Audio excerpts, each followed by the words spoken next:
Hey guys, and welcome to Know Your Gear QA number 46. And this is a really exciting one because this is the last one of 2017. And so before we get started, let's give a shout out to the sponsors that make the live show possible.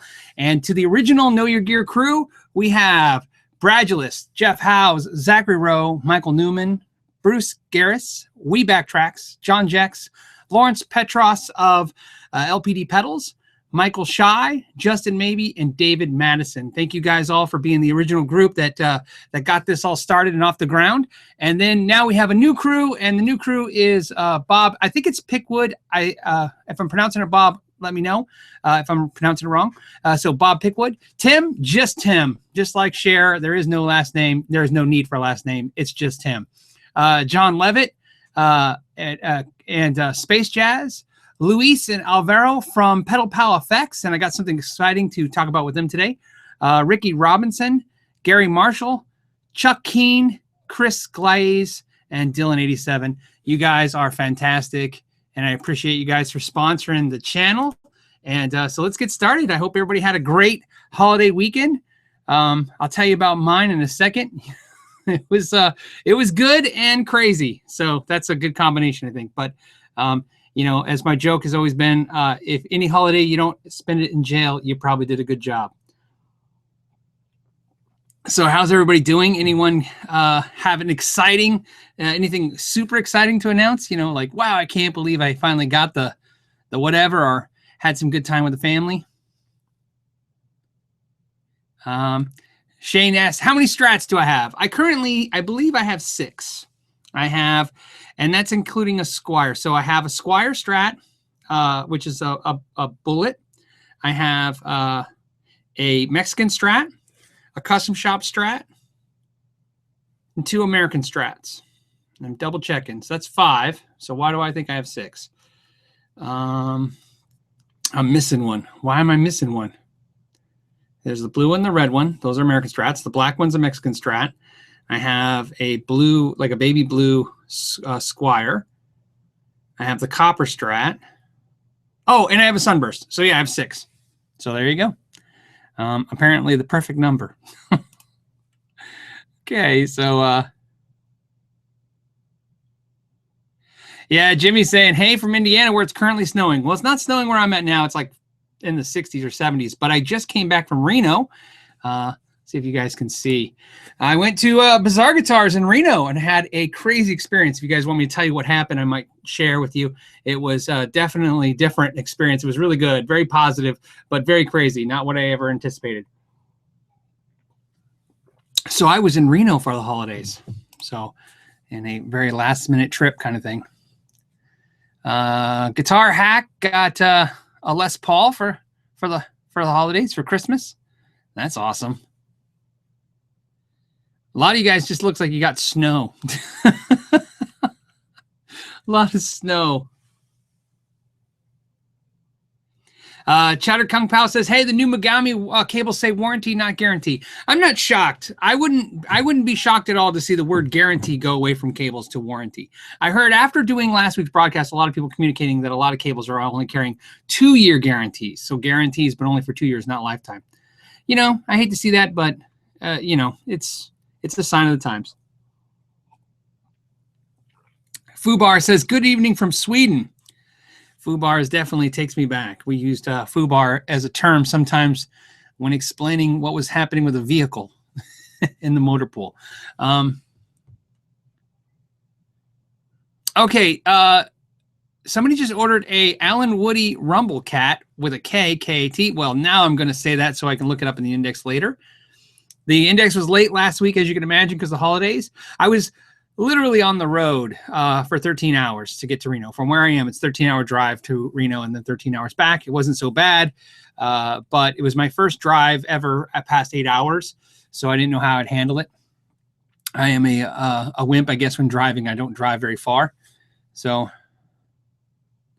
Alan says, Bizzare Guitar story time. Sure, we'll start with a story. Why not? So you guys, if you guys have questions, hold off. I'll make this short and quick and to the point. So I went to see my wife's parents. My wife's parents, my father-in-law, who I've known since I was like 13, 14 years old. So they're basically family in every way, besides just being married to them. They moved to Reno because he's helping build the new Apple plant. And so I went, my wife wanted to go. Sorry, guys, I thought I turned my phone. I apologize. And went to go to Reno. And while I was there, families there were having a good time. And then finally, I saw that opportunity, like maybe I could duck out and check out a music store. And I knew about Bizzare Guitar, so I was very familiar with it. So we went down to Bizzare Guitar with my son. We walked the store. It was a nice store. It was, it was a normal size mom and pop shop. There was a couple guitars there. I didn't see anything that was like, I got to have that. I was able to check out the Mesa Boogie 35 versus the 25 I have. I was shocked to see, it was my first time in person, how big it is. It's almost as big as the JP2C. So I wasn't aware of that. So checking out some stuff, and then finally somebody came up to me and said, "Hey, I know you. Do you have a YouTube channel?" I'm like, "Yeah." And they go, "Yeah, I watch your channel. Hey, you know what? Let's check out the vault." So they take me downstairs with my son, and we thought we were going to like some kind of back room. I'd heard that he has some kind of private room. That's not an unfamiliar thing in a lot of high-end music stores to have these private rooms. And so we go downstairs, and of course, in the private room is like a 1959 Les Paul, a 1954 Les Paul, a Strat number serial number 6. So it's the 6th Strat ever made. They let us touch some stuff. They told us some cool stories. We got to check it out. They gave me a cool shirt, which was really nice of them to give me a shirt. And I saw a couple things I wanted. There was a Les Paul, a 2000 Les Paul that I was kind of, thinking about, getting. And I was like, okay, maybe. But, I'm trying not to, I think I'm good. so I was trying not to get crazy. And so we're checking out stuff and having a blast. And then they said, "Hey, you want to meet the owner, Greg?" And so they took us upstairs, and I shook Greg's hand. We talked. A great guy. He's had that store since 1974. He's 65 years old, and he's been around a while. And he told us stories about the fact that, like, for 1 year, the store even owned a part of Charvel Guitars when Charvel Jackson was in trouble. And he told us the stories about that and how they made guitars down in that room, that private room. They were making some Charvel Jackson guitars. And those guitars have on the label Charvel by Bizzare Guitar. They actually have the Bizzare Guitar logo in there. That was one of the things he asked Grover to do if he was going to help build guitars. Really cool stories, great time. And if you're asking what did I get anything? I did. They had in the rack a 59 Bassman Boss pedal. It may not sound exciting to you, but it was brand new because they hadn't sold it yet for $89 or $80, and I paid $85. They sold it to me for $85. Which is a good deal. These are 120 to 150 used now, I think is what they're fetching.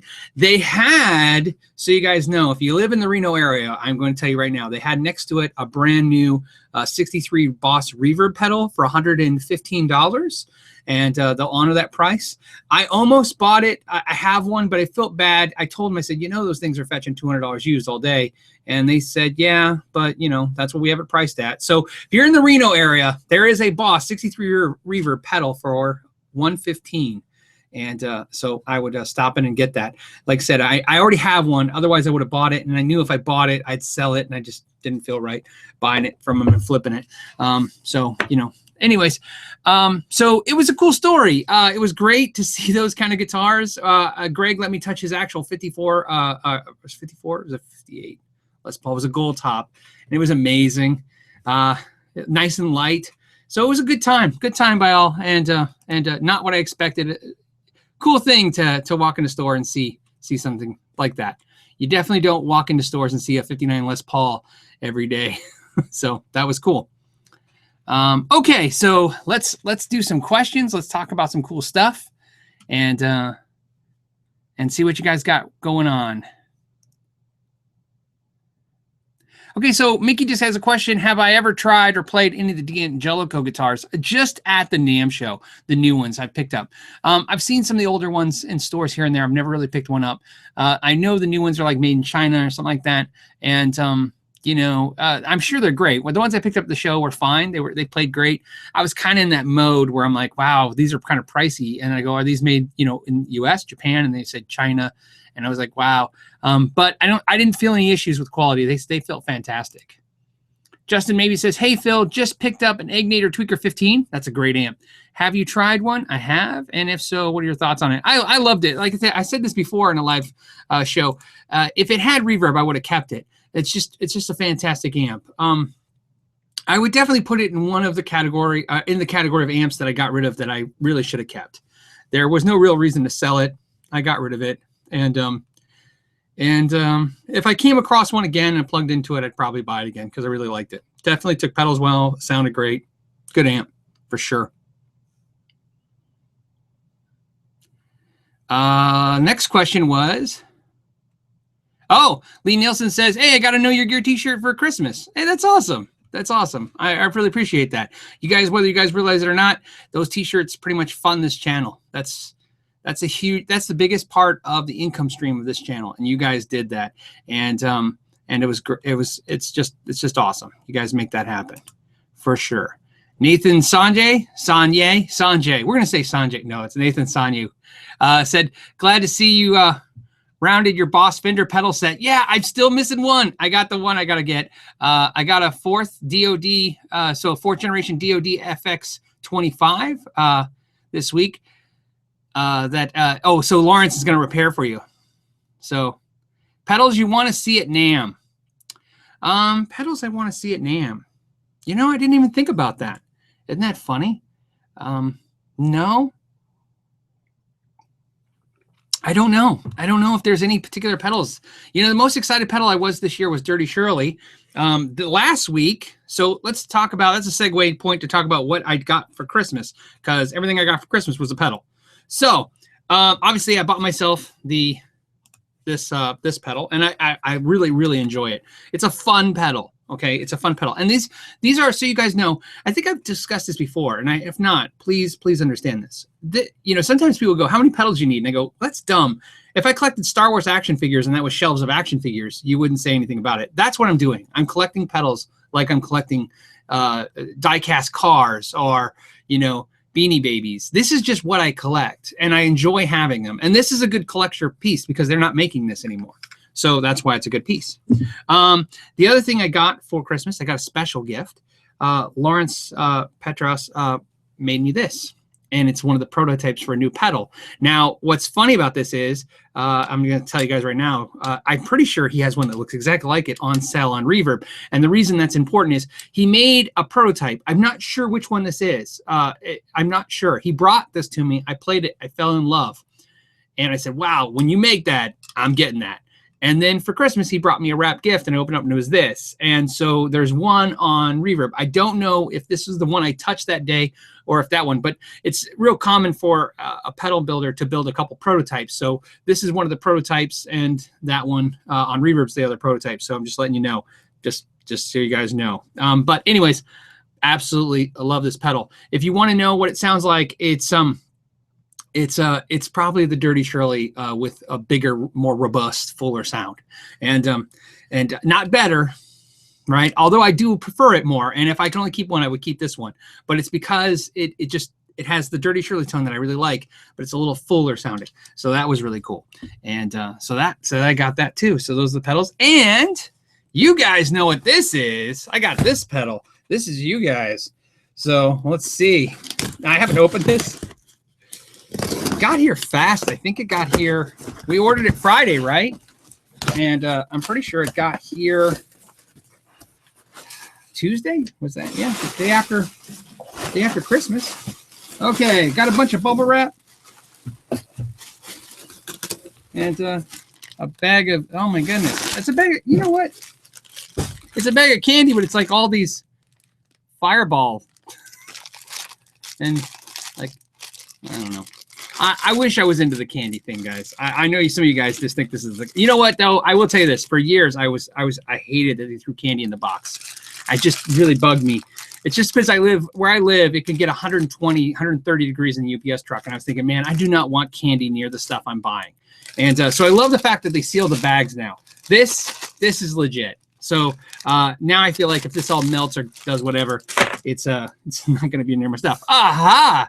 JHS pedals. This is my first JHS pedal. I'm pretty sure of it. It's black. I didn't know the Andy Timmons was black. I thought it was red like the other ones. I got a pick from Gravity Picks. That must be a thing. You know what? I got a Holy board last week from Holy Boards, and it's got a Gravity Pick with their logo on it. So the Gravity Pick, guys. It's got a JHS pin. I actually have one of those pins. I have one of these stickers. So, and I got a warning. It says, do not, no, I'm just kidding. It's just warranty info, big red thing. And ta-da! So we'll be checking this out. I'm going to do a review of it this real fast, probably in the next day or so. And the review is going to be a little different. I'm not so much going to review the pedal. I'm going to review whether or not I enjoyed This Is the Pick that we picked together. So did we pick the good pedal? So very exciting. So I got that. That was, so it was a pedal Christmas, and it's not only a sponsor of the show, but Luis from Pedal Pal Effects sent me the Pal 800 Overdrive, the gold one. So I have the silver one. He sent the gold one to review. So I'll be reviewing this very shortly. And it's pretty cool looking. I checked it out. I want to compare it to the silver one to see what's really different. I know it has a switch, but it's, you know, the holidays was rushed. So I got that and something else. Walter Tone Effects contacted me and asked me if I'd be willing to check this out. And I was like, yeah. So what I did is something I do quite often. When a company comes to me the right way, if you guys on my website, knowyourgear.net, there's actually a request a review tab, and you can request a review or a demo, right? You request it. A lot of companies come at me kind of strange in the way. I don't charge companies for reviews. So I'm a little difficult to deal with, I think, because it's my terms all the way around. Everything has to be the way I want. So so when they come at me the right way, I try to do as helpful as I want. So he came at me with a super cool email just saying, hey, I like your channel. I would love to get you one of my pedals. Just go on my website and pick a pedal out. So what I do every time when they do that is I send them a response saying, you know what, you send me the pedal you think you want me to check out. Pick the best-selling one or the one you're having trouble with. Maybe, if I like it and the audience likes it, you might have a new opportunity. So he sent me this pedal. What he sent me was the Super Driver, and they're these custom dipped like in paint. This is all dipped in like paint. So it's really cool. It's metal. It's aluminum. So it's aluminium if you're over on the other side of the pond. And so you can see they do this kind of cool pedals.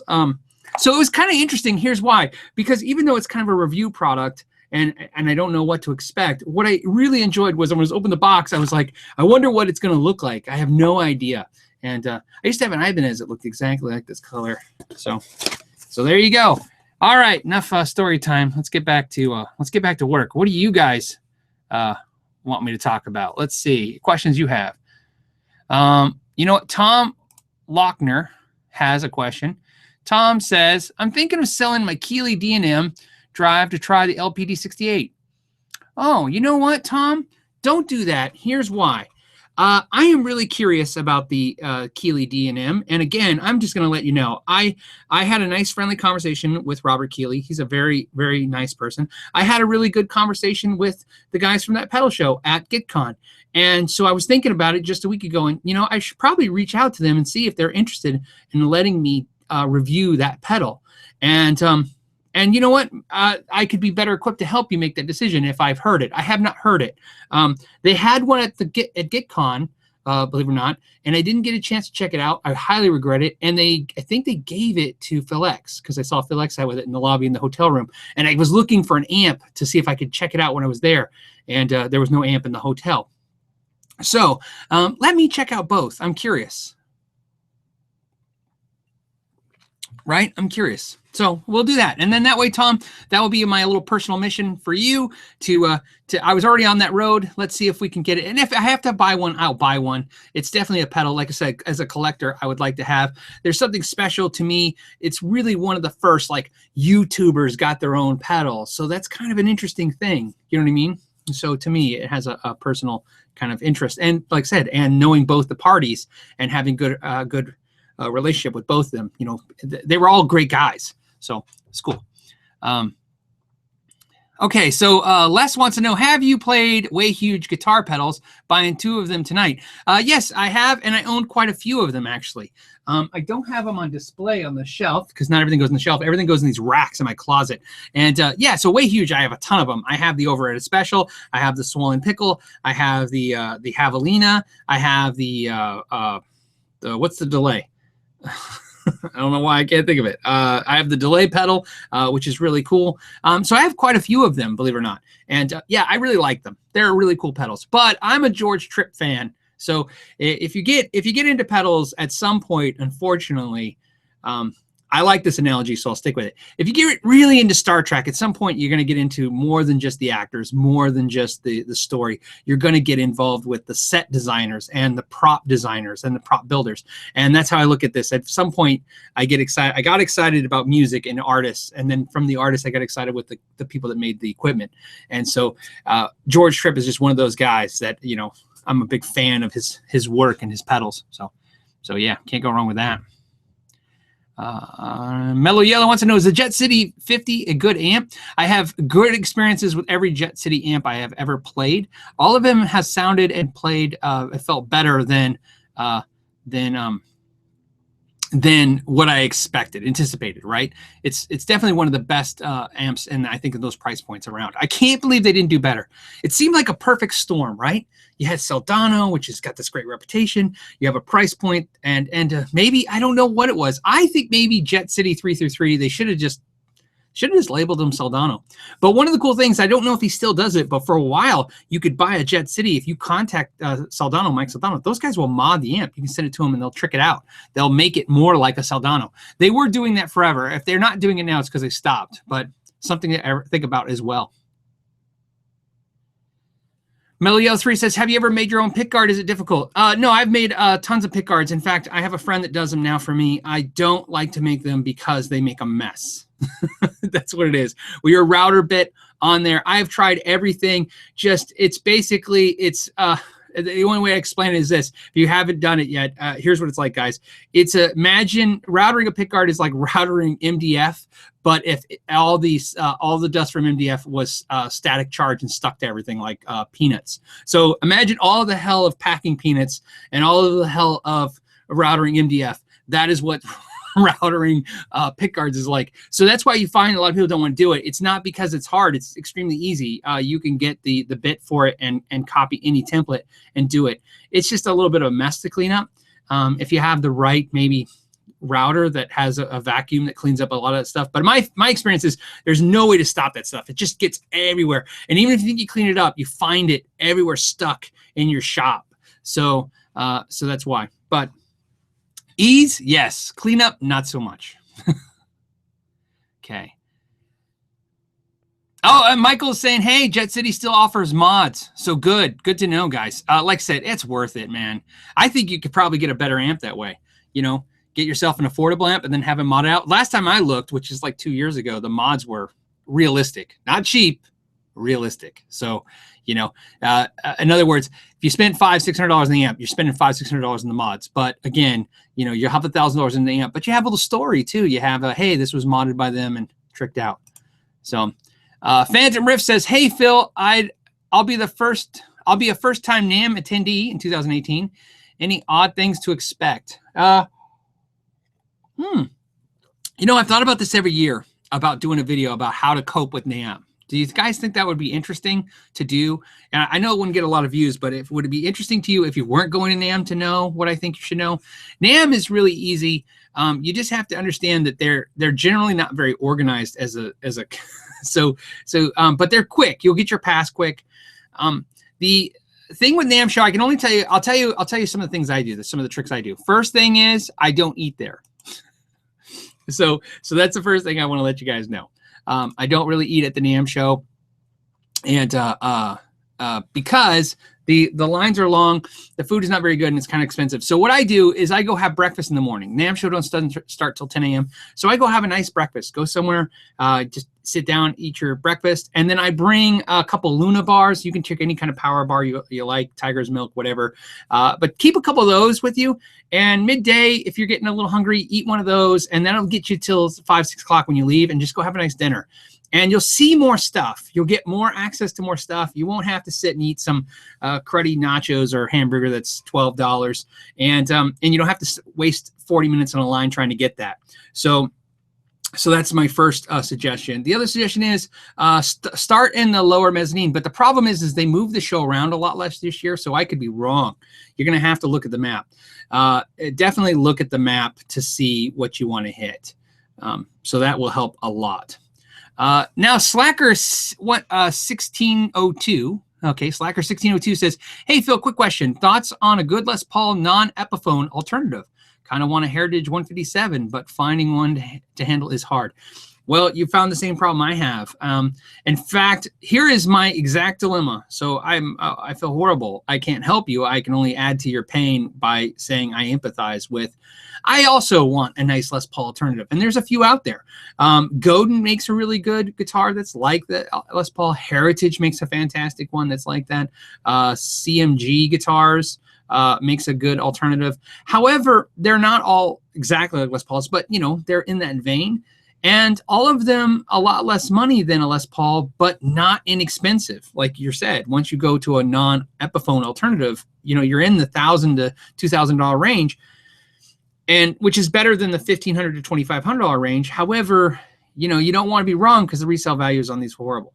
So that is the only thing I can tell you. And Heritage, I like them, but they just if you buy a Heritage, you gotta like it, because if you resell it, you're gonna lose everything. It's a hard guitar to get out of. And I know some people say, hey, it's not all about resale value. It's not about resale value, but it is sometimes when you're using your money to buy a guitar for a few months, it's tough. And a lot of there's Heritage is really supported by the bigger chains so much, so it's hard to get those really great return policies. So there you go. So something to think about. But I do recommend Heritage guitars. I think they're fantastic. They sound great. Like I said, it would be a shock one day if you don't see me with one. The only thing I will tell you is that once I switch for whatever I switch to, I'll probably let my Gibsons go. So I like my Gibsons, but I just deep down want something, like you said, an alternative, something that's kind of mojoed like that. Heritage is the closest, though. Unless any of you guys have experienced anything else. Okay. All right. Next question we have.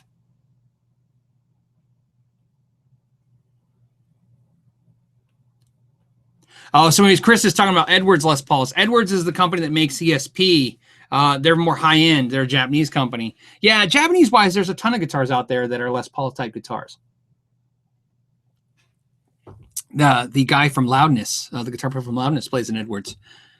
Went and saw them live. They were fantastic.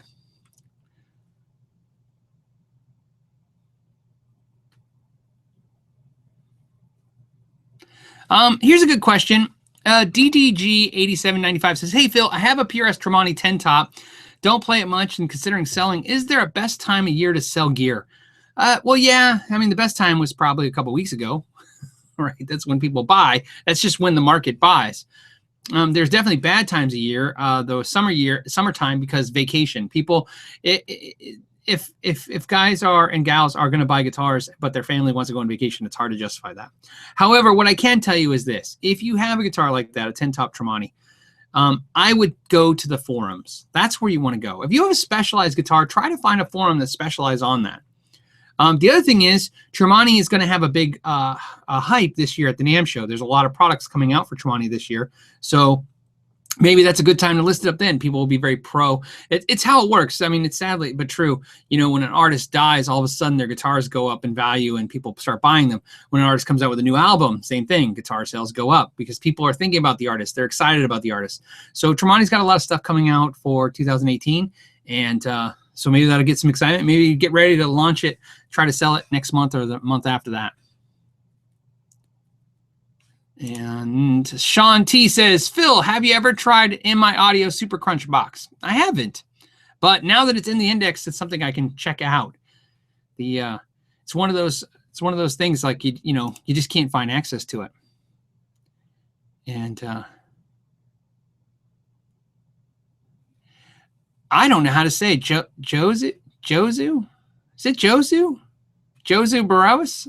Oh man, I'm messing up your name, man, and you're adding to the super chat. I feel horrible. Sometimes guys put the phonetics on there. I'm gonna say Josu. Is that right? Let me know if that was right. Jesse wants to know if I like calling stuff. Oh, I love it. It's just expensive. Is it worth the money? Yeah, I mean it is. It's just expensive. You got to have the green, you know, to throw down and get it. John wants to know, hey, Phil, what's your thoughts on doing a Warmoth build guitar? I have actually done a couple, and what I will tell you is the same thing I tell every single one of my friends. The Warmoth idea of build guitars is a good idea. It could be a lot of fun, and you can make yourself a really great guitar. However, you know, really spend some time with it. That's the thing. You know, think about it. What frets do you like? You know, a lot of times people just get excited about a shape. They go, I want this shape, I want this wood, and I get this neck. But really think about it. You're going to build a guitar from scratch with them. So unless you're buying the already pre-made bin parts that they sell, you know, start thinking about, what fret wire do I like? You know, what nut do I like? What spacing do I like? You know, what radius do I like? Write it all down, spec it out, and try to get a really good idea. The reason is a Warmoth guitar, when you're done, is not necessarily an inexpensive process. You know, you're going to spend a good amount of money, but you could end up with a guitar that's really great. Again, like a lot of guitar companies, it's going to have zero resale value. So with that in mind, please keep that in mind. You know, try to be diligent with that. What are my thoughts on the Sterling John Petrucci Majesty guitar? Quality wise, Happy New Year. Happy New Year to you too. Oh yeah, I've had great experience with Sterling stuff. They're fantastic. In fact, I don't know if I told this story, but I'll tell you, this year at the NAMM show in January. I had my Music Man Petrucci. I sold it, the expensive one. I sold it because I thought the Sterlings were just as good. Now, if you have a Music Man guitar and you're sitting here right now and you're lighting up your keyboard with the, I can't believe you think the Sterling is good. Always keep in mind, the Sterling was like $600, $700. It's as good for that price as a $3,000 guitar. Mine was like $3,500, you know, street price. I bought mine used. I didn't pay that, but I'm just saying that's what it was. Do I think that was better than the Sterling? It was, but do I think for almost, you know, 20% of the cost was as good? No, the Sterling was really good. In fact, it was too good. You don't want your inexpensive guitars to be so good that that a person with experience has trouble deciphering how different they are. And that's what it was.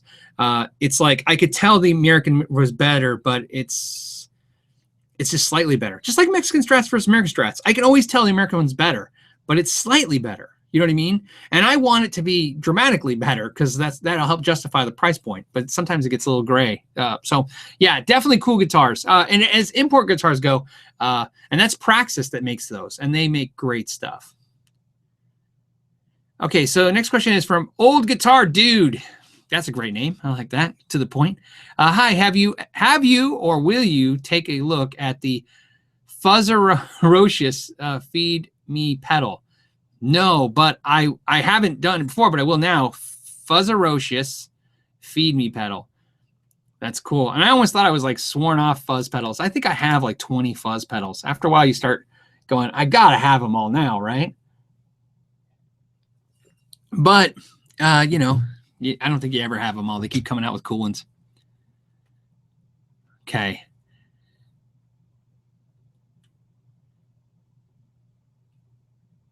Oh, good question. Here's a great question. The question was, what are my thoughts on the Steve Vai signature guitars?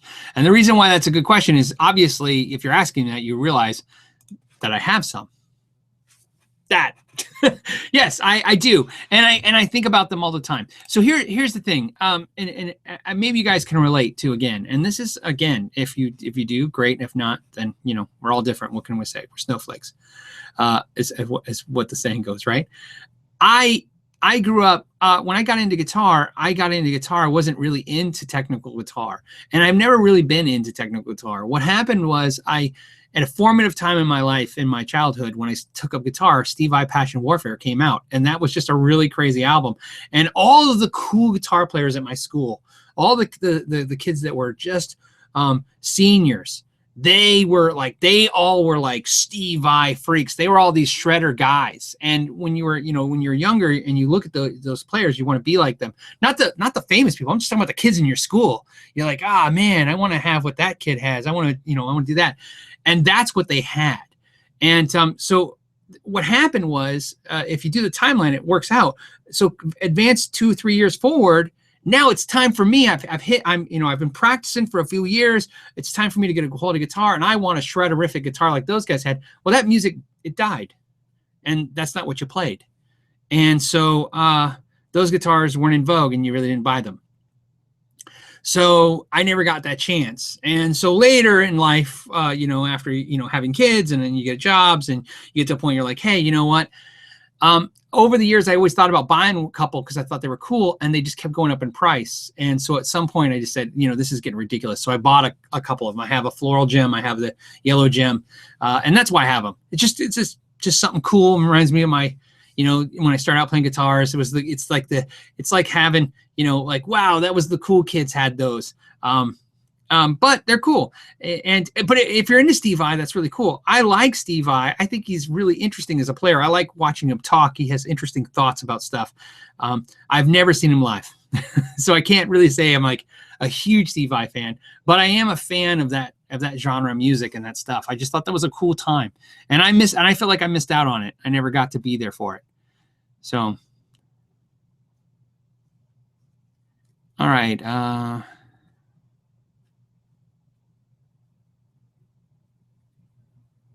So is there any chance? Okay, so Xavier says, is there any chance for a pedal that gives you Pantera Metallica tones? There are a lot of pedals that give you those tones. I will tell you the pedal I think that best suits it for me would be either the BEOD by Friedman or the 5150 by MXR. Those two pedals have the most. Metallica and Pantera are kind of different in sound. They're both heavy metal, but Pantera is very tight, very solid state, very focused, extreme distortion sound. And Metallica is more of for the early days, probably more like that, but later more of a Mesa Boogie sound. But to me personally, if I was going to nail those two bands, I think the BEOD would do it, or the 5150. Me personally, I would take the BEOD. There's a reason why that pedal got so popular so fast. It kind of nails that stuff. And what's great about that kind of pedal is it doesn't just pigeonhole you down that road. There's a great ton of pedals out there. There's the full bore metal. There's a ton of pedals that will do those sounds as well. But I'm just going to tell you my favorite of the bunch. If I can only pick one, it would probably be the BEOD for that.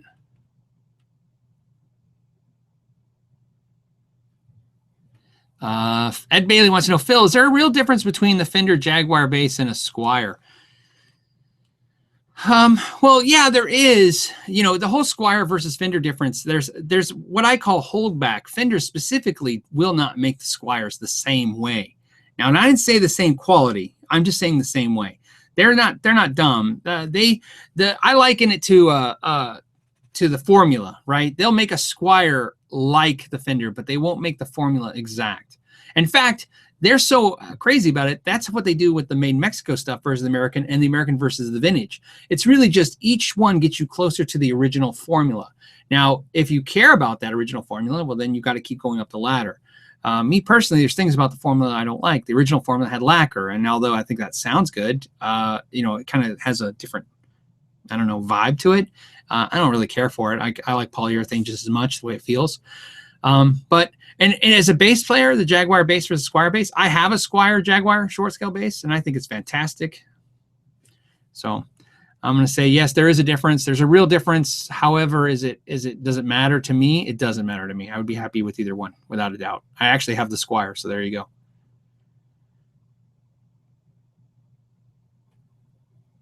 Here's a great question from Phil Smith. Serious question. Why are most guitar players generally technology challenged? Phil, that's a great question, and it is true, and we know that's true as an industry. Let's talk about it from the industry side, not just as gear guys for a second, or gear gals and guys. As an industry, we're very aware of technology, the deficiency of technology challenged people. The truth is, guitar players fall into the techno joy or techno fear. They're into technology. They think it's the greatest thing ever. That's why they like the Eventide, and they like Axe effects, and they're into recording and programming. And then there's techno fear, and techno fear is like, I just want knobs. And there you go. That's generally what's the two categories. There's a lot of specifics in between, but generally that's what makes them different.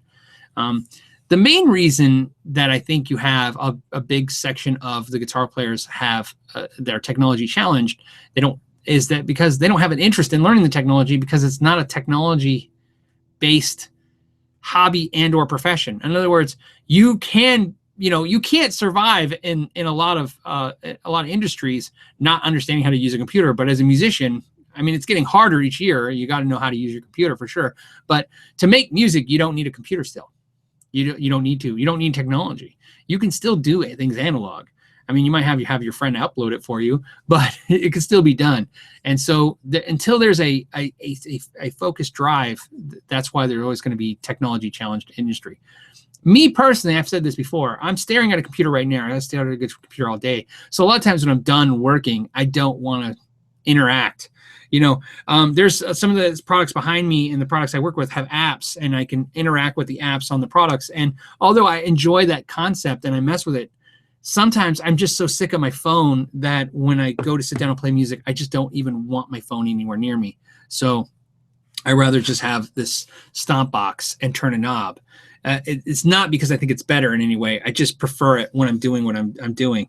So there you go.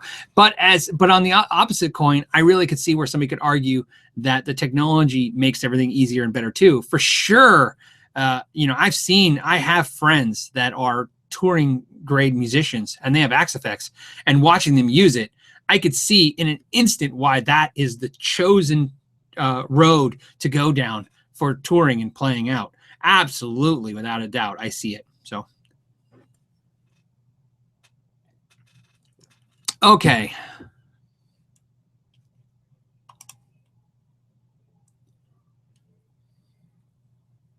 Somebody said, what is that cool brown guitar behind you next to the Tele? Oh, that is where's the Tele at? There's a Tele. It's got to be the Parker. That's my, I can't even point to it. Remember, guys, I'm on it. That is a Parker Fly Mojo. So it's a one-piece mahogany body, mahogany neck, Parker Fly. I own two of them. They don't make them anymore. There's always controversial about whether or not they're coming back. I don't think they're coming back. It's a very interesting guitar. If you get bored at night, definitely type in YouTube Parker Factory Tour and watch how they make those guitars. You can see why. It was a crazy guitar for the time. It's a differently interesting guitar. Again, it's a collector's piece to me. It's just something, it's a snapshot of time. So it came out like in 1992, and it obviously died somewhere around 2016. So that's a short lifespan for a guitar, I guess, or actually a long lifespan for a guitar that didn't make it, and a short lifespan for a guitar that was around.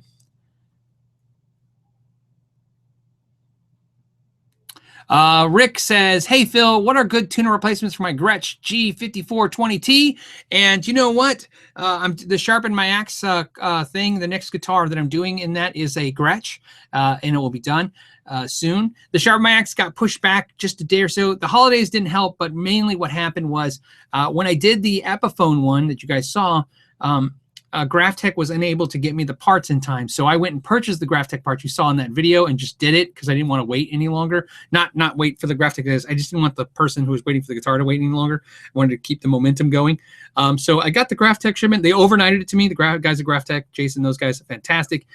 They overnighted me all the stuff. And so that Gretsch is going to get new tuning keys and some other cool stuff. So you'll see what I think of that. So definitely, I'm a big fan of those replacement tuning keys. Like I said, I was already using those, and then when they offered to sponsor that Sharpen My Axe promotion, that's why I went with them. I love it when stuff happens that way. You know what I mean? It wasn't just, I needed somebody to sponsor. I was already using their product, and because of that, they knew that, and and so I get to use the stuff I like. So,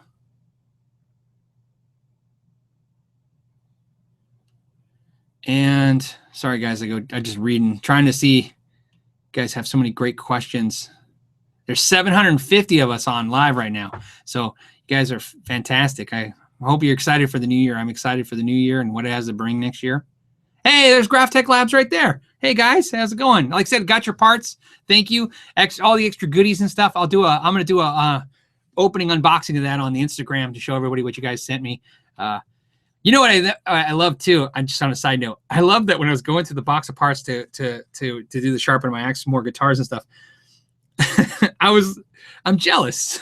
I'm like, oh, I want to just put this stuff on my guitars, but that's not a cool thing to do. So I'm not going to do that. But but that's when it's kind of like when you buy a gift for somebody, you got the right gift when you're like, well, maybe I'll keep this and get them socks. Like, you know what I mean? So, you know, and then you realize like, no, I know this is a great gift, because if you want it, you know, you probably find the right thing.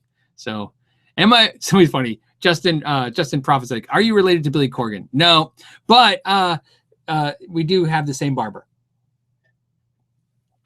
See, I got jokes too. So,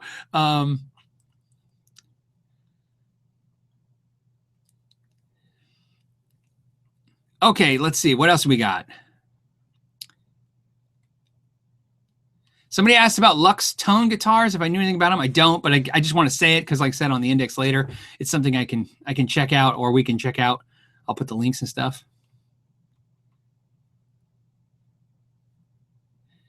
Let's see.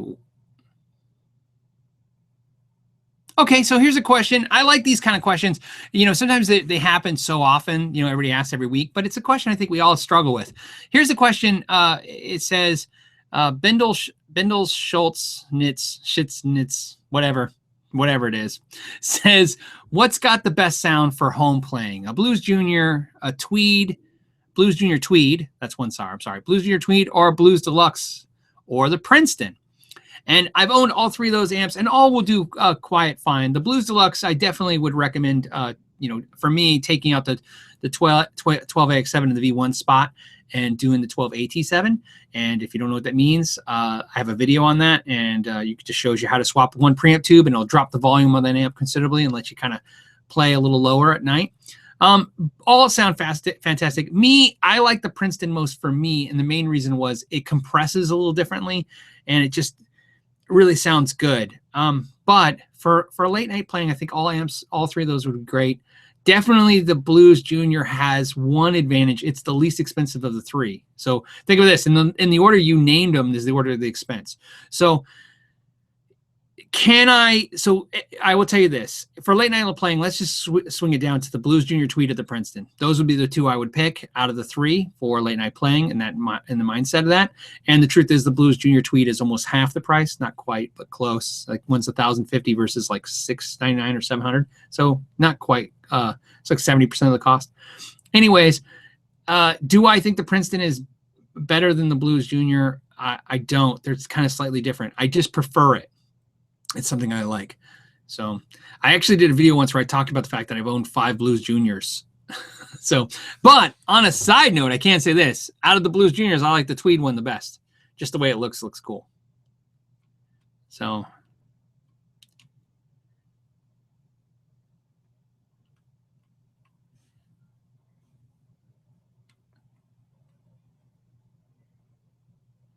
And then Ben Galvin says, hey, Phil, please try the Zoo Drive. It's a killer OD pedal. Okay, the Zoo Drive? All right.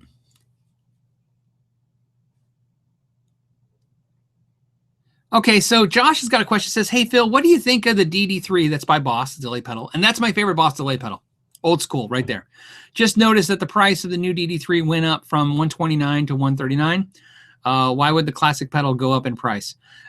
You know, Boss, in my experience, it's probably has little to do with costs. Boss tends to just know the market, and they're smart. If you look at their Boss, they're a perfect example of a company. They make a lot of pedals, and if you really look at them, if you really pull them out and stare at them, you'll see like this pedal is really this pedal, but this pedal is $99 and this is $79.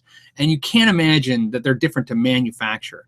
And it's kind of like the way I like to explain that, it's like t-shirts, right? Let's say you make 20 different t-shirts, but one t-shirt logo is in vogue and it's selling a lot more. Sometimes you might raise the price on that. And I think that's what Boss does. And that would make sense to me. I think the DD3 has been really pushed a lot, at least on the YouTube circles, a lot. It's highly liked and respected by Paul Gilbert. It's the only Boss delay that Joe Bonamassa has ever said he liked. You know, he even did a thing where he said, set all the knobs straight up in the air at 12 o'clock and you get a great sound. It's a really respected pedal in the delay world. So yeah, I can imagine why they think of this, because they you know, think about the bigger question. The fact that they still make it says a lot. It's the DD3. They're up to the DD7 now. You know, you don't see a whole lot of them making a pedal like the chorus pedal. You don't see them making the old chorus pedal and the new chorus pedal. They usually kind of revamp them and keep going. And the DD3 just stays in the mix. So And it's because it's a good pedal.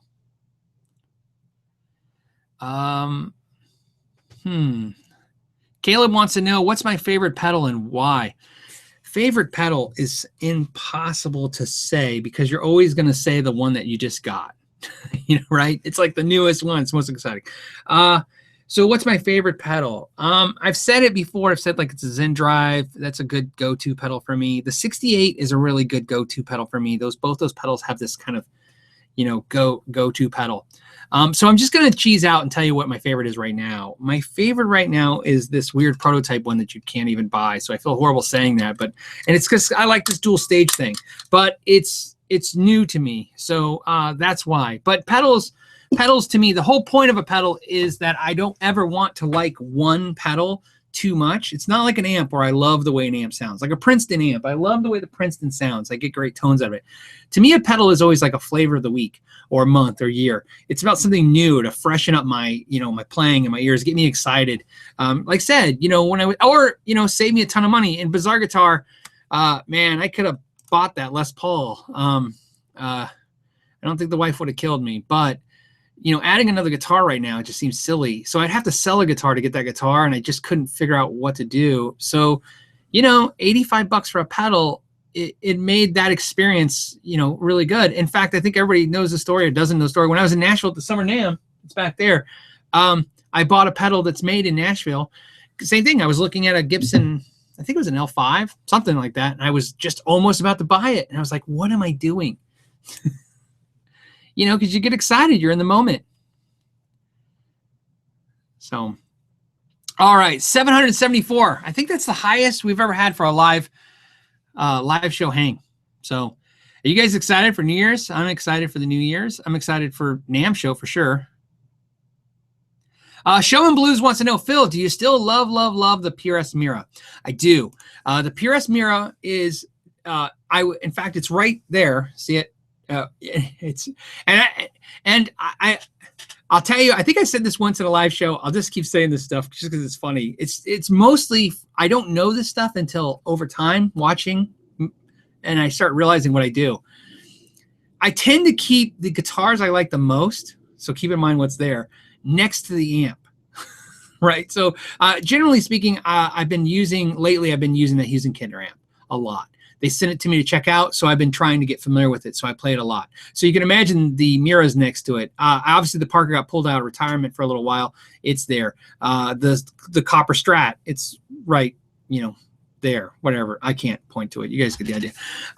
The Mira. So I still love my Mira a lot. The only guitar that's actually, the only PRS guitar that I've ever got that's actually made me want to play that more than the Mira was that reclaimed guitar, and it's just because I like the maple neck on it, and I like that it's light like the Mira. So, but no, I still love the Mira. It's light, it's easy. I'm a horrible PRS person. Somebody was saying the other day that I have a big affection with PRS, but I'm like actually the worst PRS person there is. I tend to like all their cheap stuff. And in the PRS world, I have a 594. That's like the holy grail. I have a custom 10 top, custom 24 holy grail guitars, 2 guitars. You've seen the green one. Those guitars are the least I play. It has nothing to do. My custom 24 has a dent in it. I don't even care. It's not even like a you know, don't touch it. I play my SE24, my Korean one, more. I play my CE. I play my S2. See, the S2 is right there. It's for some reason cheaper PRSs feel better to me. It's a weird thing. It's like I don't know. There's something about them. So I tend to like his cheaper PRSs more than his expensive ones for my personal taste. So I hope that helps a little bit.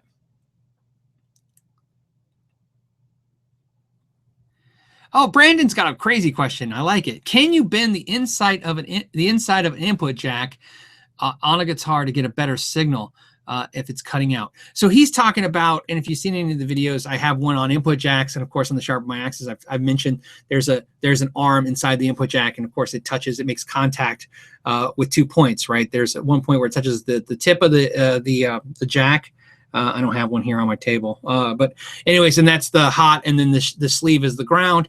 And so if you bend it in, will it get better? Yeah, well, if you're having a problem with cutting out because it's kind of bent out, bending it in will help. Although keep in mind, once you bend one of those things, it's pretty much the end of it. It might get you through a gig, but it's time. Input jacks are cheap and easy to install. If you are a guitar player and you want to continue to be a guitar player, please start with in fact, here's the first electronics thing. If you're going to get into electronics on guitars, just replace the input jack on your guitar. Talk about an easy endeavor. You can improve so much by going to a better quality input jack. It's such an easy thing. It's such an inexpensive thing. A good quality input jack, switchcraft jack, retail, just the most horrible. You walked into your local mom and pop and they're just not giving you any deals. I can't imagine you spend more than $8. I just can't imagine. Maybe $10 is some kind of crazy price point, but that's crazy price point. I buy them in bulk. I think I pay $100, or 100 of them cost me like 30 something dollars. I think they're like $3 a piece. Pretty sure they're cheap. I buy, so they're cheap. Switchcraft is a good brand. Switchcraft input jack. But the great thing about it is it's got 2 solder points. I did a video on it. It explains everything. There's no confusion, right? A hot and a ground. If you want to get into soldering, just replace your input jack. It's cheap. It's easy. It's fast. You only have to, you have a 50-50 chance to get it right. Even if you have no idea what you're doing, as long as you don't burn yourself on the soldering iron, you probably won. Right? You solder it on. If it doesn't work, then you take them off and solder them the other way. You cannot hurt it. There's no current running through it. Even if you have EMGs, actives, then there's only 3 wires. You still can't hurt it. You won't do anything.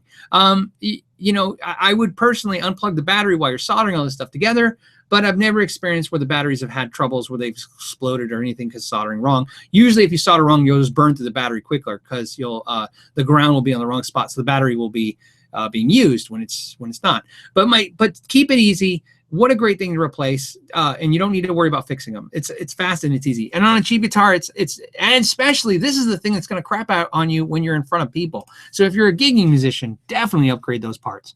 Cheap, easy, fast to do. A great way to start teaching yourself. There you go.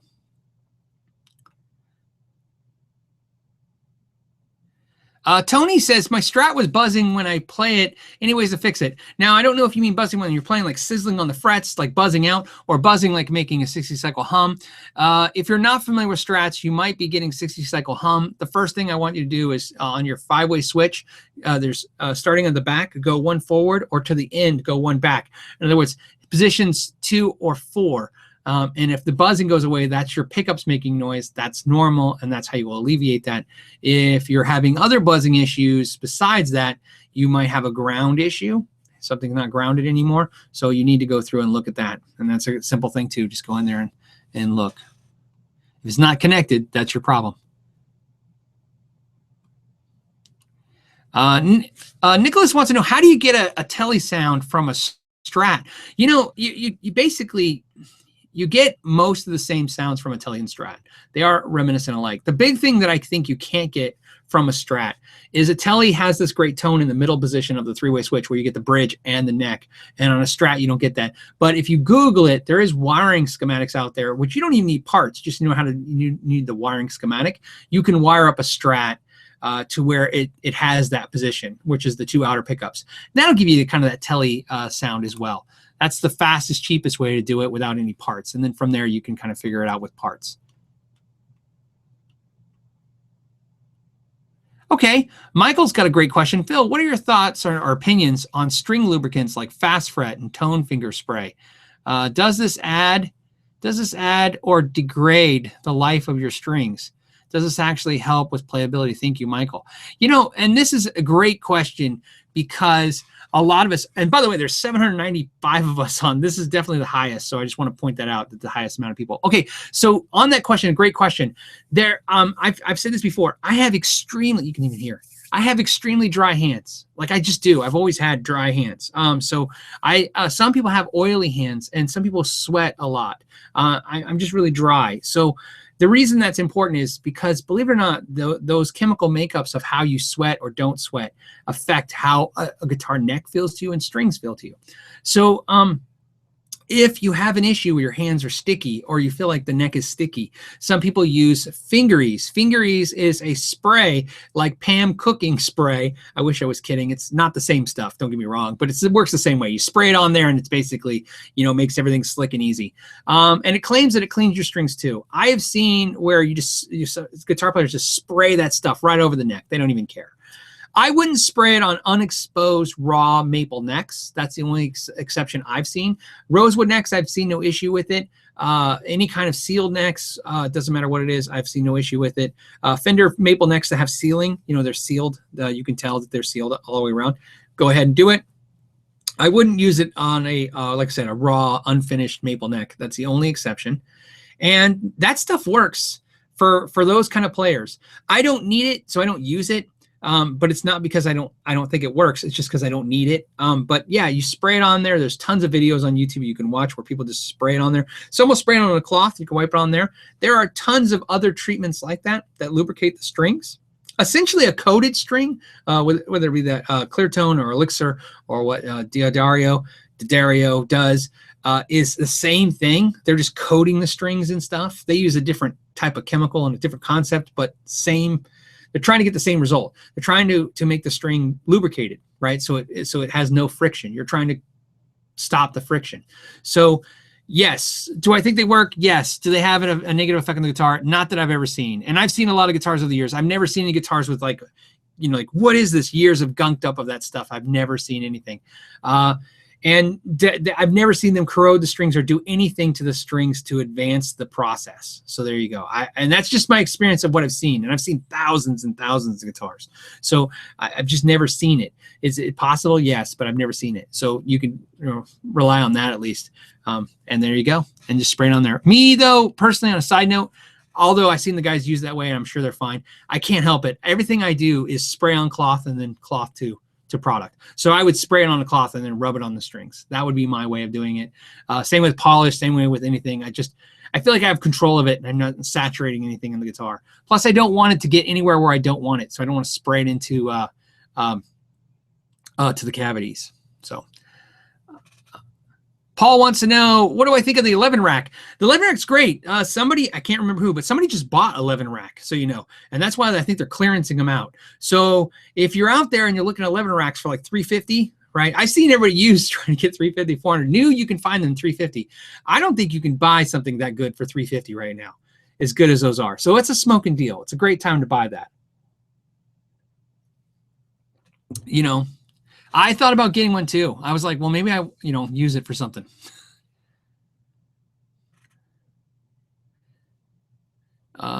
Always rocking 2009 says Army Dude watching. Hua says, rock on, Phil. All right.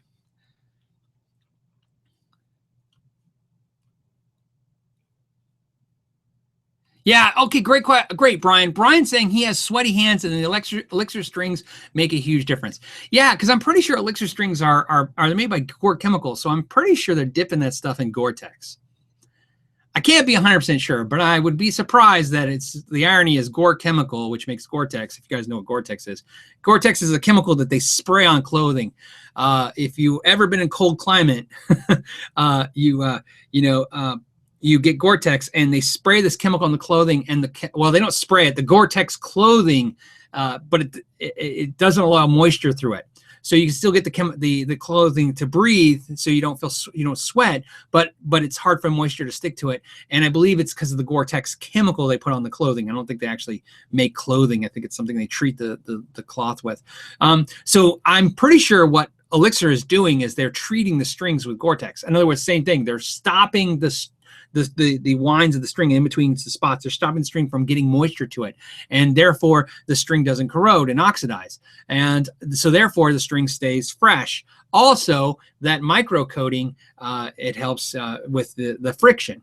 And there's nano coating, and then there's poly. So there's nano web and poly web.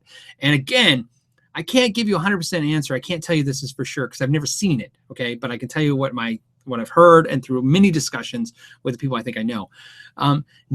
Poly poly coating is where they dip the strings in the coating, and that's what they originally did. And that's why if you guys have Elixir strings over time, the stuff sheds off like skin, like snake skin, and it comes right off the string. And I think it's because the coating on the string over time, it breaks away from the string and it comes off.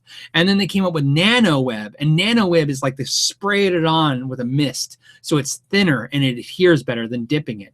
So poly web I think is dipped, and Nano Web is sprayed. Some people have preferences to either one. I don't really care either one. They're both fine for me, what I've used. But I just that explanation makes a ton of sense with what I've felt with the strings, that if one's dipped and one's sprayed, that would make sense. And then they just put a cool marketing term of nano versus poly on it. So hello, Phil. This is EC. It says, is there a big difference between the EVH USA and the Wolfgang and the Made in Mexico one? Yeah, in my experience, definitely yes. What I will tell you is, so here's my experience. There's definitely 3 guitars that I say this about. Let's take a Japanese Ibanez to a Indonesian premium. So Prestige versus Premium, same call, and EVH Made in USA versus Mexico, and Jackson USA versus Mexico. In my touching them, what I've experienced is that you can find Mexican-made EVHs as good as the American ones. I found Indonesians as good as the Prestiges. But what I have experienced is the EVH, American EVH guitars seem consistent. Every guitar is fantastic. Maybe 1 in 20, not so great. But overall, you know, just fantastic. The Made in Mexico ones, you can find ones that are just fantastic as well. I own a Made in Mexico EVH striped guitar. And 3 came in, and I played all 3, and 1 felt great, and the others felt okay. So I kept the one that felt great, and so that's what I bought. And so my experience is they can be as good as American-made guitars. However, there's more likelihood that they're not so magical, and that's just something about it. And I don't know what that is. You know what I mean? Because obviously they can get it right. I felt it when it's right. So you can buy blindly more on the American ones than you can in the Mexican ones. I would definitely put hands on the Mexican ones first. All right. And what else do we got? Oops, sorry. And we're at the 1 hour mark. Let's just go a little over, since there's 786 of us. It's a lot of us, and it's the end of the year, right? We got New Year's Eve coming. I hope you guys are all planning a great New Year's Eve. I don't do anything exciting at all. At all. I don't think I ever have. It has nothing to do with age or anything. I just never have and probably never will. Paul wants to know, Phil, how's the hunt going for the G&L? It hasn't been going, but with the NAMM coming up, I'm going to try and reach out to them. I was waiting for the holidays to kind of settle down, reach out to say, hey, if I'm going to be in Anaheim in January, wouldn't it be a good time to check out the factory? And I might have a situation where I might have a day I can't, because I'm going to be at the NAMM show the whole show. And then I might be there a couple of days early. So there you go. Let's try to find a couple more cool. Ed says, hey, Phil, was it you that said you would never buy another Electro Harmonix pedal, or was that in the blues? I don't know if it was Shane in the blues. It definitely wasn't me. So Electro Harmonix is good. I own probably 20 of them. They're very good pedals for the price. You can't beat them. You know what I mean? The Soul Food is fantastic. It's a great pedal. I'm still a big a big fan of their fuzz pedals. Jason wants to know, plecking a Sweetwater Elite Strat, is it worth it? You know, here's what I will tell you. I'll tell you what Fender told me. When I was in the factory last, we asked about, me and Ralph, we asked about plecking the guitars, because Fender is not currently plecking guitars. Now, could it be BS? It totally can. But I'm going to tell you what Fender told me. Fender told me that they had Pleck come out to buy the machine. And after Pleck went through their process, they said there really wasn't a need for them to Pleck their guitars, the way they construct them, the way they put them together. And they went into a whole spiel about that. And so, you know, it wasn't a question we asked them. We didn't even ask about plecking. They were just explaining why they don't Pleck at this point. And that they said that they looked in the technology. So to answer your question, do I think it's worth plecking the Elite Strat? I'm going to say no. And all the Elite Strats I've played have been fantastic.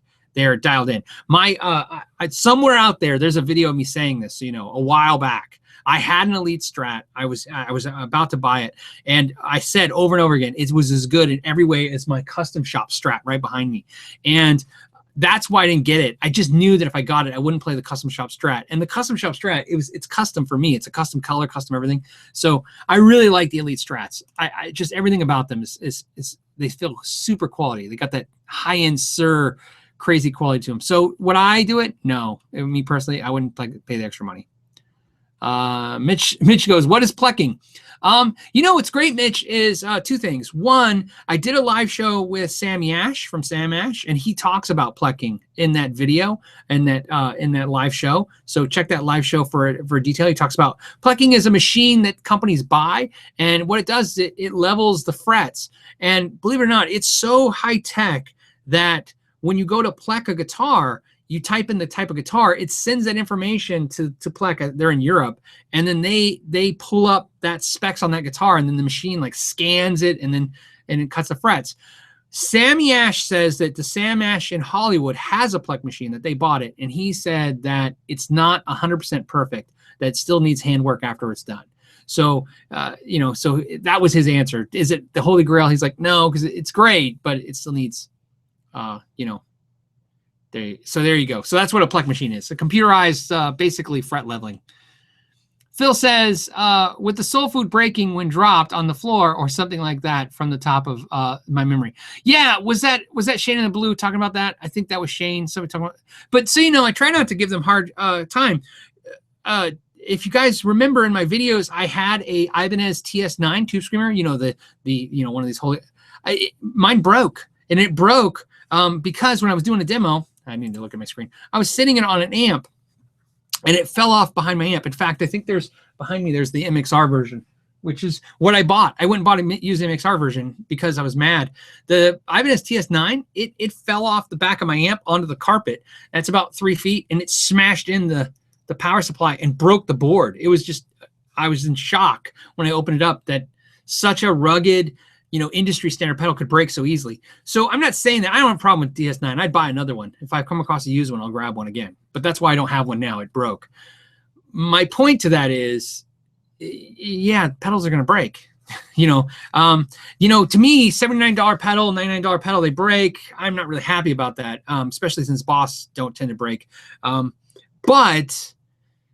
That's just a factor of it. Now, I get a little pissy though when things are $200 and they break, because I'm like, I don't know what I'm buying. At $200, I thought I was buying better sound and better. So I get grumpy at that. But the Electro Harmonix guys, their stuff is so cheap compared to everybody else. Hey, Mike from the Beach Cruisers. Mike, I listened to the Beach Cruiser stuff. I started listening to your guys' stuff. I found it out there. Cool stuff. So. Chris is saying he loves Shane's channel too, because stuff for lefty blokes. Yeah.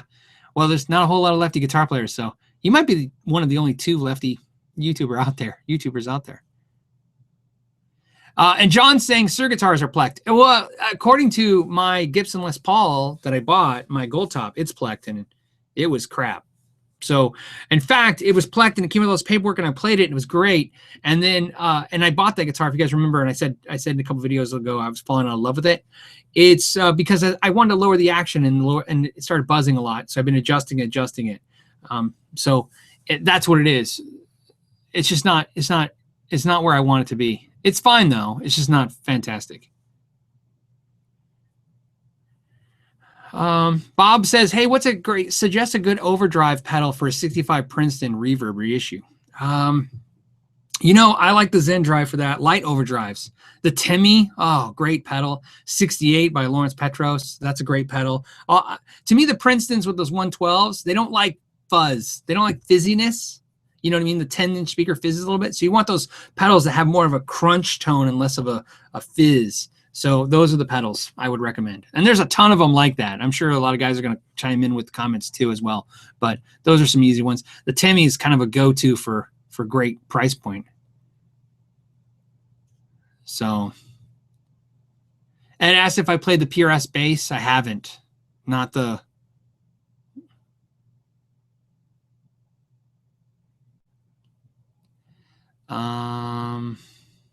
Scatterbrain says, here's a suggestion, a video on hanging guitars, like hanging them behind you. That could be a good idea. I do have, it seems silly, like you're like hanging your guitars, but there are a couple things I definitely have learned over the years first thing is I don't use the hanger, the plastic screws that they come with. I use butterfly hangers. Okay, so let's wrap this up. Again, I hope you guys had a great holiday. John's got a question that says, Rex for a pedal, get a double track sound. Oh, recommendations for a pedal to get a good double track sound?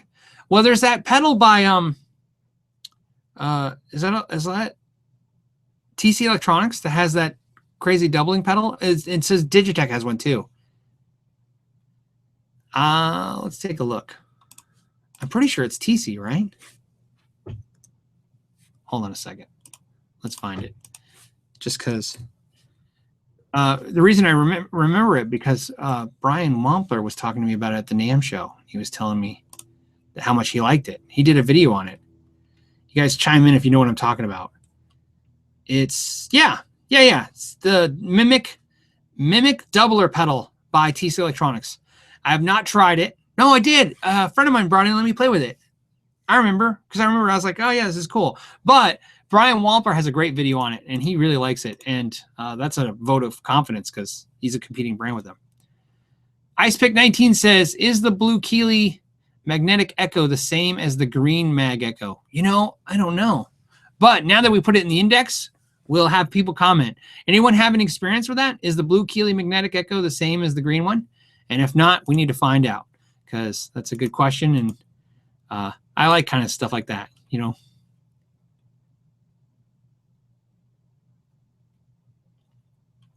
Oh, okay, so internally you guys were talking about, right now you guys are talking about oiling fretboards because somebody asked us, have you ever seen inlays on a guitar lift out because they've been over-oiled? You know, I've never seen them lift out because they're over-oiled. I've seen them lift out because of the fact that the neck got severely dried and the plastic doesn't move the same way the wood does, or just time, age, and the plastic itself moves and expands differently. So Amber says, I didn't say thank you for the $5. Oh, well, thank you for the $5. Yeah, you're talking about on the super chat for IcePick? Yeah, I don't mean anything by it. I'm just trying to get to the question. I'm sorry, Amber. Okay.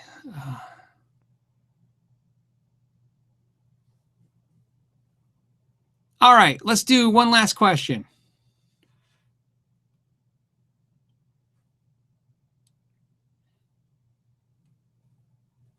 All right, here's a great question. And it's from Corey Duke, and he says, Phil, any difference in sound with the PC board versus the old wired in the Les Paul standard? Thoughts on the PC board? So this is one of those typical debates of doom, right? Engineering versus repair guys, right? This is the car industry is full of this, right? The guys who design the cars and the guys who repair the cars don't get along because they just don't agree with how things should be done. This is the same thing for me. I repair guitars, so those PC boards are just stupid. For me, they're because they make everything a process that it doesn't need to be, and I hate the core of what it represents. To me, maybe Gibson's, and let's defend Gibson for a second. Maybe Gibson's logic is that it gives them consistency and quality, that each guitar is wired up correctly and there's no issues. However, the problem with PC boards is I've seen guitars where they're not wired up correctly. Even the PC board was wrong. The controls got messed up. So I've seen that. Maybe not a lot of them, but I've seen it. But here's the problem right away. Everything becomes a nightmare to fix because you got to solder on these PC boards. And generally, everybody wants you to just remove everything and just to gut it out and put everything the way it was. So I'm not a big fan of them, and I don't think many people are. And I think it's the reason I think that's a problem is because it doesn't acknowledge the fact that most people do not buy guitars and keep them the way they are. They trick them out. So I'm not a fan, but I want to be very clear. I'm not a fan because I'm working on them, not because I've had experience with them not sounding great, or, some people might have some opinions about that. My opinion is just purely on the fact that it takes what I can do in 20 to 30 minutes and makes it an hour long. It makes it twice as long of a pain. And it generally makes it slightly more expensive for the customer because I want to just start replacing parts instead of just adding parts to it or exchanging out. So so that's the point. So to answer your question, I'm not a big fan of them, but I can't say that they actually sound worse. Okay, and then the last question is from Andom5150, says, please answer the question about the Duesenbergs, made in Germany or Korea. My experience with them is that they were made overseas. They're made in Korea. I mean, I know Germany's overseas too, but I import. They're not made in Germany. They may have been at one point, but the ones I've seen have all been lately have been Korea or China, not Germany. The ones I've seen. So there you go. And then somebody's saying the copper traces or copper wire. Copper is copper. And that's what Michael is saying. And I've heard both that argument and a quality aspect, but and I kind of lean towards Michael's way of thinking. I don't know if I could hear it. You know what I mean? Again, I have people that I highly respect have told me that you can hear a difference. And that's the problem. These aren't knuckleheads. These are guys that are like, these guys not only are smart when it comes to building, they know sound, and I trust what they say, and they say they hear it sometimes. Me, I don't hear it, but I think a lot of times what we hear and don't hear has to do with our ear training and what our ear can, you got to be able to hear this stuff quality wise. Me personally, I don't hear the difference between a PC board and a wire for the most part. Not to where I would want to bet you if I could tell, if you give me two guitars and tell me which one's different, I wouldn't be able to tell you. But working on them, they're just not fun to work on. And I would imagine over time, now the argument that I have heard that I like, and then we'll end with this note is that a lot of the traces versus wires, the traces don't last as long. And that I've experienced. My only problem with that is in the experience I've had, where the traces don't last as long, it's because the heat expands them and they shrink, and the heat expands them, they get micro cracks and they go out. On a guitar, there's not a lot of heat going in there, so I can't imagine the heat is going to hurt the PC board. So I want to point out that if in that argument of the PC board's not lasting as long as wire, I can't imagine the guitar is going to have a huge impact. In fact, if anything, I would think the PC board would be best suited for that product. But again, I still hate working on them. So there you go. I hope that helps. Well, guys, as you guys heard, we hit like the record today, almost 800 people. We were just short of that. Fantastic turnout for the holidays, especially since we got the end of the year coming. And we got a lot of videos coming. You guys notice the frequency of the videos has been increasing. I will continue to increase them. We got some Sharpen My Axe videos coming out. We got some the review of the Andy Timmons will definitely come out to see how we did. Thank you guys for picking this out last week. I'm really excited about it. And maybe at some point we'll get the Paisley drive and we'll A/B them. That might be fun to see. What did I miss? But I've been very excited about this. This is definitely a pedal I've been thinking about for a while. So I'm glad you guys picked something like this. You had me nervous in the Miku. I would have got it anyways, but I was like, well, all right, we'll see how this goes. But you guys did good as always. You guys are fantastic. I like to point out again that we do have a new website. It has some calendar information. It has some other cool stuff on there. It's just a community-based thing to let you guys know what I'm up to and what's going on with the channel and so on. So you guys, a lot of you have mentioned that you don't really follow the Instagram or the Facebook thing. I have those two things that I update. But, I figured for those of you who don't like those medias, now we have a website that you don't have to worry about signing up to and being a part of. You just go to it and check out anything you think is interesting. So there you go. And then we'll say goodbye for Happy New Year's. Where are you guys from? Tell me where. We'll shout out some cool Happy New Year's places. Happy New Year's, Phil. That's from Dave. Just tell me Happy New Year's where you're from so we can say we're all the Know Your Gear people out there. Phil says the Miku will end up with more hype than the Klon. It's possible. So, and Happy New Year from the Dominican Republic. Awesome. Pittsburgh. New Zealand. Wow. Greensboro, North Carolina. Montana, Australia. Happy New Year. The Netherlands. Kansas City. Grand Rapids. Happy New Year's for Iowa. Canada, Happy New Year. San Jose in Oklahoma, Happy New Year. Tampa, Florida, Canada. Tahoe. Hey, I was basically just there. I was in Reno. Almost there. Amsterdam, Happy New Year. Texas, Happy New Year. The Philippines, Happy New Year. Missouri, Happy New Year. Argentina, Happy New Year. England, South Africa, Happy New Year. San Diego, Glendale, Arizona. I know where that is. Denver, Happy New Year. What else do we got? New York, Happy New Year. San Dimas. Sarasota, Florida. Germany, Ohio. Brazil, Happy New Year. Nashville, Naples, Florida. UK, Happy New Year. Maine. Mars. That's a really far place, so Happy New Year. And to everyone else, Denmark, Montreal, Reno. I want to thank everybody. Corona, California, Spain, San Francisco. You guys are everywhere. That's awesome. Switzerland, California. Happy New Year to everyone. And until next time, I just want to let you guys know, thank you so much. And know your gear.